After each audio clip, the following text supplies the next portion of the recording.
take off those glasses and just pin back that. I curled my hair today. I went up actually at 4 a.m. and now it's 4:40 or something like that. So I had some time to do that. Okay, as I said, I'm going to do a very classic, like, get ready with me, talk a little bit about who I am, what I'm doing, why I'm here, why I probably won't go at this point, and just talk a bit so you get to know me. And don't wonder, I do have an AirPod in because I'm actually watching a video besides, because I never have time to like watch a YouTube video for myself just in the morning. And now that I'm filming also in the morning, it's a little bit tricky. So I just applied some eyeshadow primer,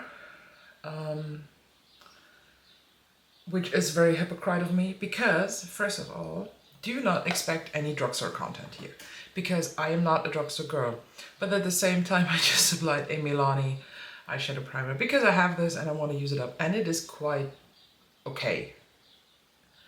No, it's not the best eyeshadow primer. That's Urban Decay. Sorry for that. But Milani is just mediocre. But in general, I am just not the biggest fan of the drugstore anymore. I used to be. I used to be fully convinced that you do not need anything than drugstore. But the older I got, the more I learned to appreciate the advantages of high-end and luxury makeup. And now I like it. So for face primer, I'm using this one, the Tatcha Silk Canvas. Is it Silk Canvas? Yeah, the Silk Canvas, the original one. Although, by the way, I like this primer a lot, I tend to over-apply this, and then my makeup looks super weird. I think just anything that is not in a pump, I tend to overuse, but I'm getting better. So, as you might have seen from the name, I'm Ella. I am 32 years old and I was born and raised and live in Germany. I do live in the northeast of Germany, so I'm not far away from the Baltic Sea.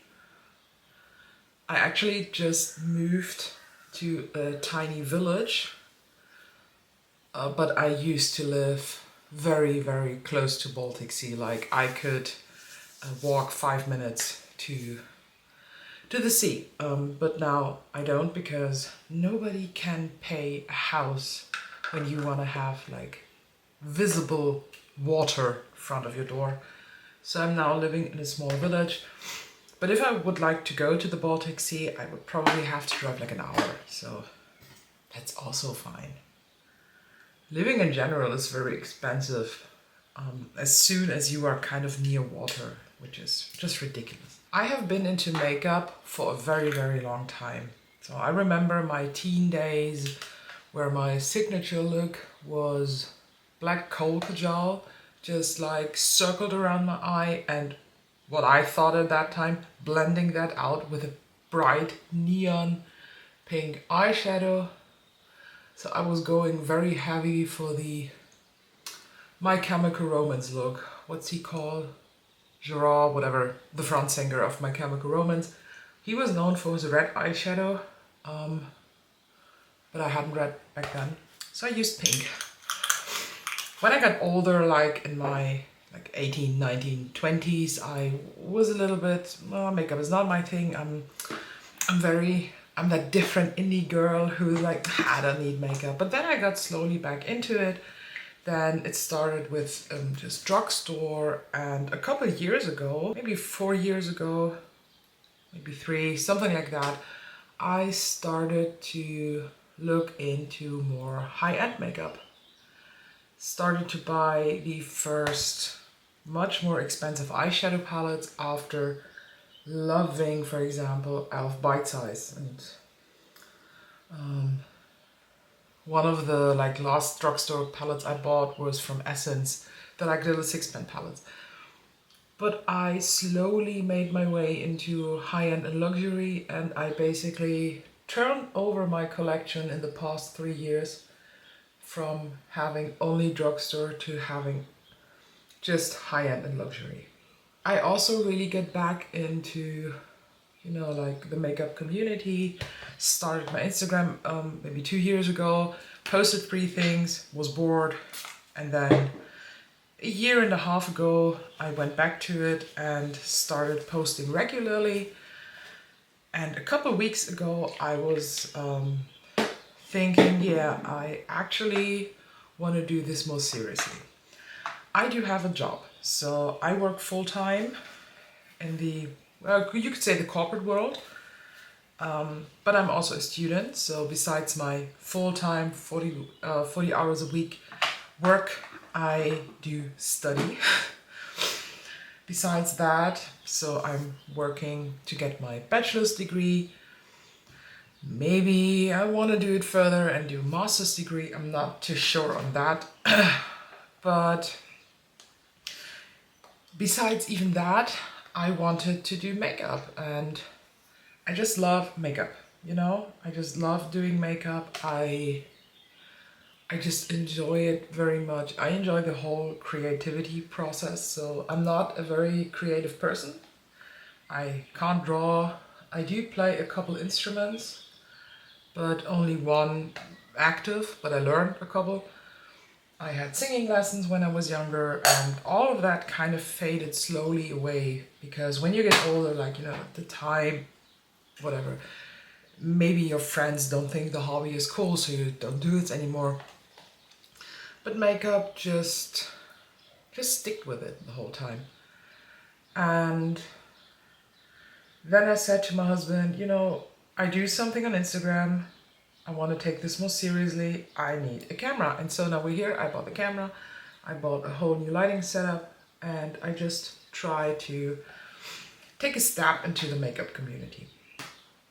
It's not that I'm completely new to that. I ran a food blog for 4 years around, was a little bit under 10,000 followers, made some money of it, but then I got really bored with food, because with food blog it's difficult to me, because kind of the people who follow you always expect a new recipe. They expect some like very crazy that you cook, and I'm a person who I have hyperfixation food. Like if I like something, I will eat that 4 weeks until my taste buds and everything else in my body is like physically sickened by that food. So that's why I stopped doing the food blogging and went into makeup. So I just prepped everything, and now I will do my eyes off camera, not off camera, but I will film that for another video because I need the eye look. But so you know, I'm using the Beauty Bay X IO Coralie Nebuleux Secret. But if you want to see the look that I'm doing and how I did this, I will do a like real short or mini tutorial on that. So as you see, I'm done with the like upper eye area. I'm just going to clean up this fallout mess. By the way, did I plan going this far with the look? No, but that always happens. So I actually completely forgot what I was talking about before I started the eye look. I told you who I am, how old I am. Oh, I know this might offend people now. I don't care, first of all. If you're offended by what I'm saying, you're probably wrong here. I don't have kids. I don't want kids. Don't come at me with kids. You will never see kid content here because I don't like kids. And that's everything I'm gonna say about that. Things you also won't see here is anything regarding cancel culture. I am completely against... that smells weird. Wow, that smells weird, she says, and is smearing on some more. Does the other one smell... I have a new one of this. Does it smell like that too? But it's also empty, so fuck it. Where was I? Cancel culture. I hate cancel culture, and I want to say a little bit about that because I think that is very important to kind of set the tone for myself, for what you can expect from my content. Cancel culture is just the dumbest thing I have seen online in a while. Just let that sit for a minute. I don't get where this is helpful. I am all about being responsible for what you do, but responsibility for your action does not have to be being cancelled. That's not responsibility. That's not how it works. And it's not only persons. To me, this does also count for brands. And just a little story. I use a lot of eyeshadow. Surprisingly, I know. And I use different brands because besides luxury, I am a big fan of indie brands, and I just branched into indie like mid last year. And I've seen so many cool brands and stuff and whatever that I'm just trying my way through the whole ocean of indie eyeshadow brands.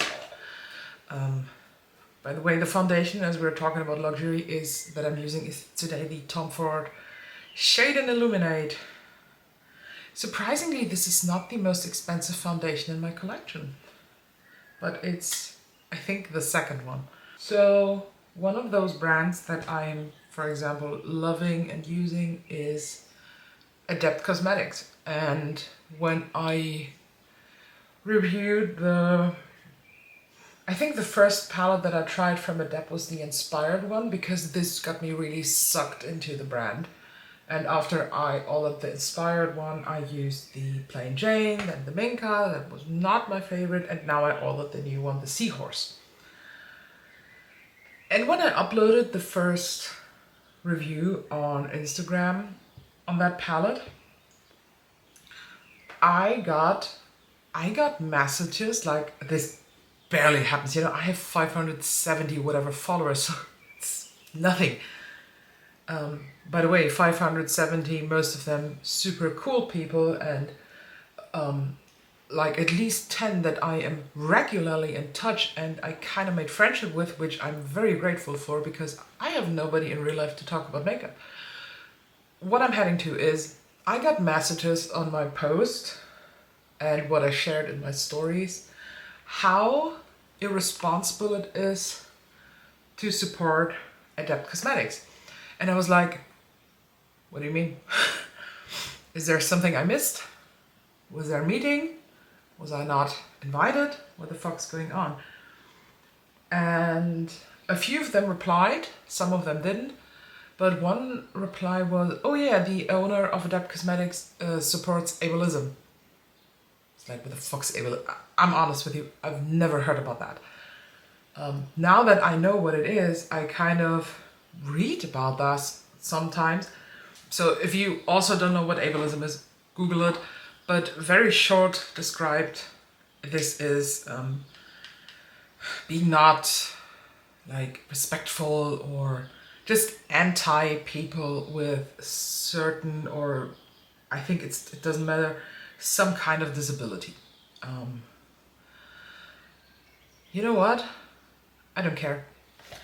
Canceling a brand for something the owner said is so dumb, and I will die on that hill because, and that has one reason, you have to be responsible for what you say. But if we judge brands and whatever on some things the owner said or did or tweeted 10 years ago, or got ripped off of context from an interview or whatever, please do this with every single brand. Don't be such a dumb social media fuck and do this on the brands that are small or where you just apparently know who the owner is. I'm sitting here with my 32-year-old mind and I'm like, I don't know who is the founder of MAC Cosmetics? What politics are they rooting for? Like, are they gay? Are they not? Are they trans? Are they not? I don't know that, and I don't care, and that's most important. I don't care. Another example is the owner of Lemonhead LA. If you don't know who or what brand that is, they make glitter. I actually don't know what's the name of the owner, but apparently she's a Trump supporter. I don't know about the States, but here in Germany, it is part of your like personal information who you vote on. If you say this publicly, okay, good for you, but you don't have to, and nobody has to care about that. Nobody is basically allowed, or I don't know the correct English term to say this, but you should not be judged on that. Freedom of politics, freedom of speech, all that. Is it a good thing to support Trump? No. Is it a good thing to be against or like mean towards disabled people? No, definitely not. Face the consequences. But in personal life, the brand owner and what their personal like opinions are, for me, in my world, has nothing to do with the brand, because I am ranking the product, I'm not ranking the person. To me, it's all about what's the audience and who is harmed by that. If a brand harms their employees or other people or their customers, that is something to criticize on, because that is visible. That is for a lot of people, like, for example, Shein or Grwm. Their work conditions are just so bad, and by supporting that, you are supporting those work conditions. But if you buy a palette from Adept Cosmetics or don't, do you really think the owner will change her opinion? She won't. Do you really think that the founder of Lemonhead LA will vote somebody else because you don't buy her palettes? She won't. She probably doesn't even care. Let me tell you a story about my own company. So I work in a rather big company, and there was a person who got, I don't even know if this person got fired or if they just, came down to an agreement, and I don't care, because that's none of my fucking business. But after this person was gone, I had not much to do with this person. For some reason, people in the company found out what this person is doing in private. And what they found out was that this person is part of a organization that is in the right spectrum of politics. Really extremist, like, I don't want to say Nazi, but kind of. In all those years this person worked in my company, nobody knew that, because this person was very professional, came to work, did the work, left. And you know what? Even though I'm shocked by that, because I never would have thought this, I also don't care, because what persons do in their private is none of my business. As soon as this harms others, there have to be consequences, definitely. So I know for sure that this person didn't have to go because of that. There were other reasons, but you know what I mean? It's just none of our business. And to end this very controversial topic, I want to show you something really cool.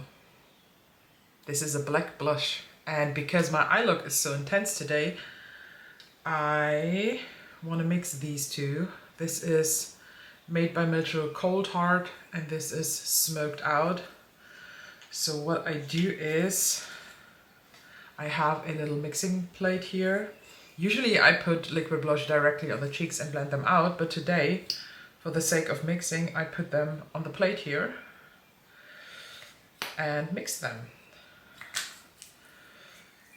because this is, I want to have a pink like that, but I don't want to have it so light.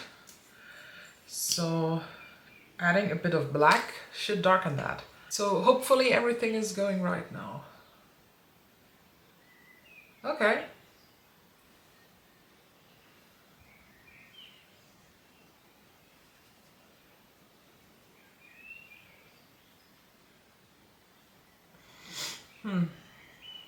It is kind of purple.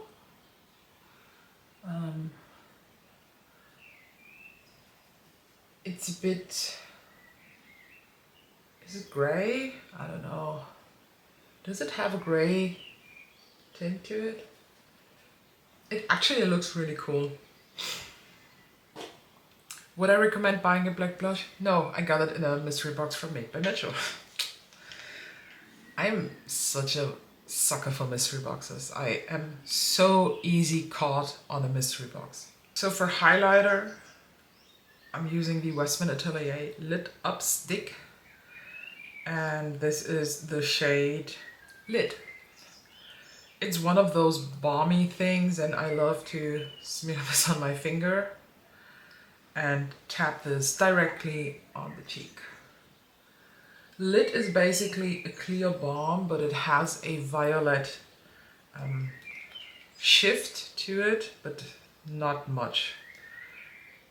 And I think that is just very, very matching the whole vibe. So let's circle back a little bit about cancel culture, because I think cancel culture on persons is just the same dumb thing. As I said, I'm all about being responsible for things, and a good example for that is the Lashgate. I think if you are in the makeup community and you have not heard about Lashgate, where have you been? But the whole situation basically was that Michaela, whatever her last name is, I can't pronounce it, lied to her audience by testing a mascara. She did some cuts on the video, and all of a sudden by the end she had these most amazing lashes, and everyone was like, girl, you're wearing falsies. These are Adele Wispies. And some comments were even like, I can see an Adele Wispy like from 10 kilometers afar.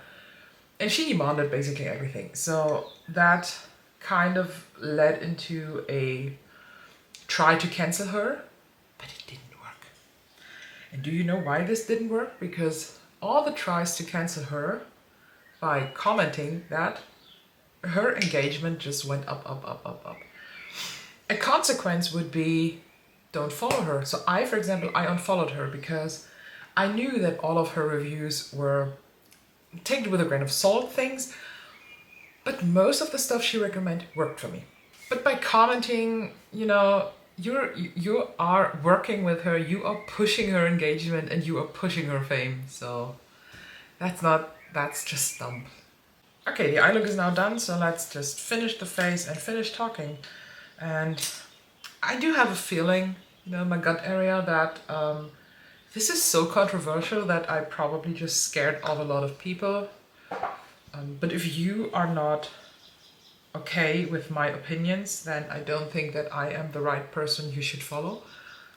And don't get me wrong, I love to be educated. So if there is anything to discuss on where you say like, oh, your opinion is wrong because, I am happy to read that. I'm happy to discuss with you about that. But if you are like a dickhead and saying, no, your opinion is wrong because it is wrong, that's not a good way to educate people. But let's just talk a little bit about what I'm planning to do. So this is now a very casual get ready with me. Took me like triple the time that I usually take because I try to film 3 videos at the same time now. But that's cool. And the thing is, in my, you know, like private life, I don't have a lot of people who are interested in makeup. I actually only have one friend who is slightly interested, but not as crazy as I am. And that's why I felt like this channel is, for me, a place to just relieve some of my thoughts on makeup. And actually, not that I don't care if people follow me. I mean, that is so cool, having people all around the world watching the videos or watching the posts, commenting. But my main focus is basically just to relieve what I have to say.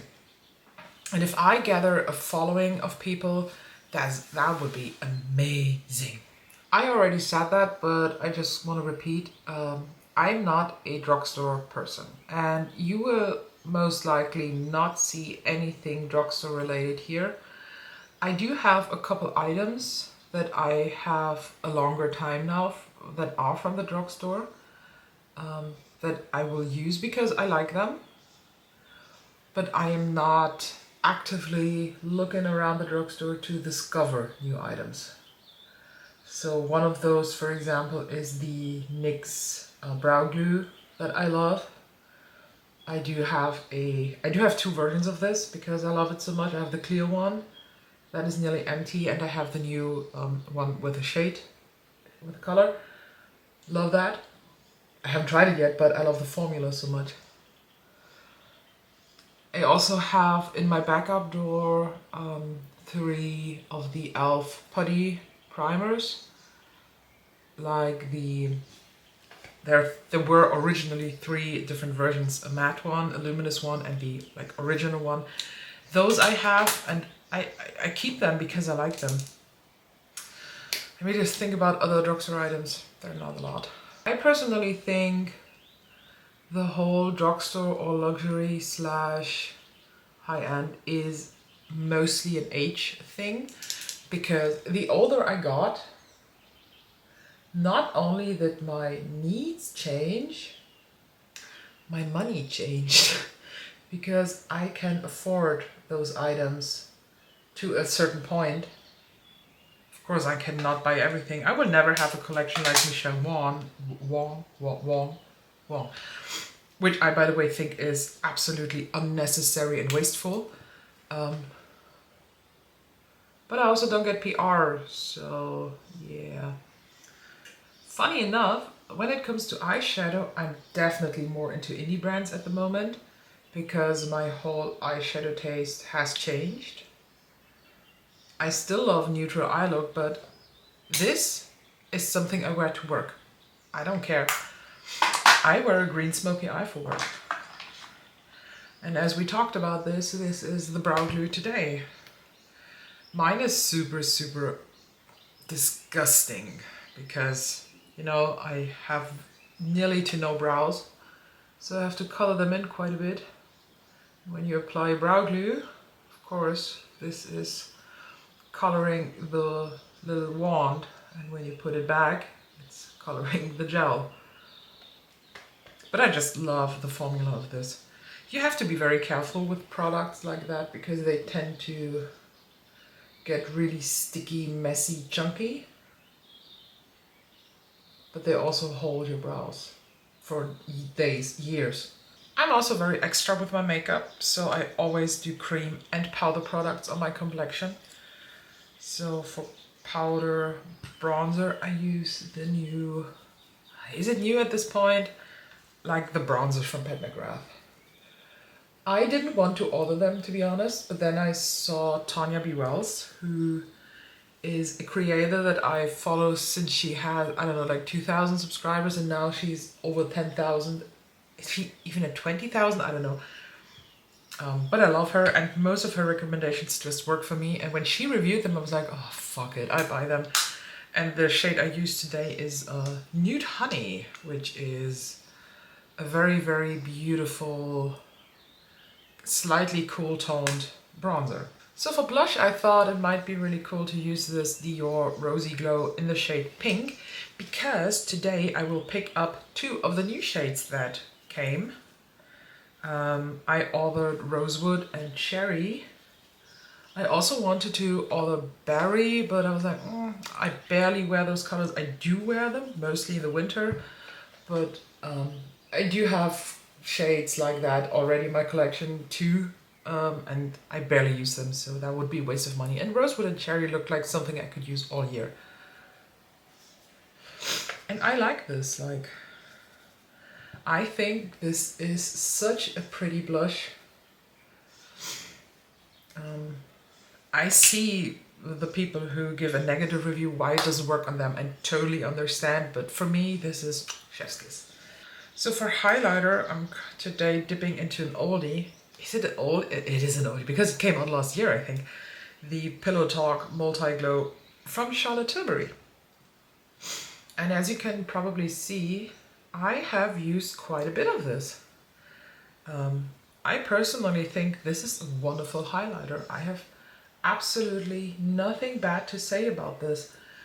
There is a bit of glitter in the last row, but that is an overspray. So once that is gone, you end up with this pretty beautiful glowy thing. Is an overspray necessary for a brand like Charlotte Tilbury? No. For setting, I'm currently using the Milk Hydro Grip Set and Refresh spray. It's mediocre. My favorite setting spray is the Charlotte Tilbury Flawless whatever spray, but I have this currently open, so I want to use that up.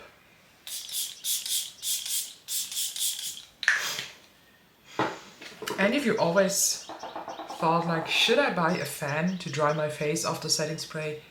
Yes. We have only mascara and lips left, so no, and finishing powder, because I'm very extra and bougie, I use a finishing powder. So I'm not too sure what else I could tell you at this point. I'm planning for this long form content thing, also doing Will I Buy It? I actually would have filmed one now, but I'm running out of time, I have to go to work. Maybe later that day when I'm at home, I find some time. Because I cannot film when my husband is awake. So currently he's still sleeping. And for me, it's still a bit uncomfortable to film when he's basically hearing what I'm saying. If I'm filming like swatch videos or just showing videos or a tutorial without talking, that's fine to me, but everything else, not so much. Alright, so I decided to finish my face off camera because first of all, my battery died. Second, my card is full. Like, these videos, they take up some space, but I hope you like this Get Ready With Me, and I hope you you know what you are committing to if you follow me. If you don't, that's fine too. I just take this as my personal makeup diary. So I will say my opinions, I will say them loud and clear, and I am very happy to discuss, maybe if there is something to discuss, but I also love discovering beauty. So I probably will do some Will I Buy It? I will probably do project pan, because I currently do have a project pan going on. We'll see how it goes. So if you made it to the end of this video, thank you so much. I cannot post clickable links at this point, which is so dumb because they want to see my ID and I'm like, no, I think this is not necessary. So I will put my Instagram handle down below so you can follow me over there. If you follow me here, welcome. And I see you next time. Bye.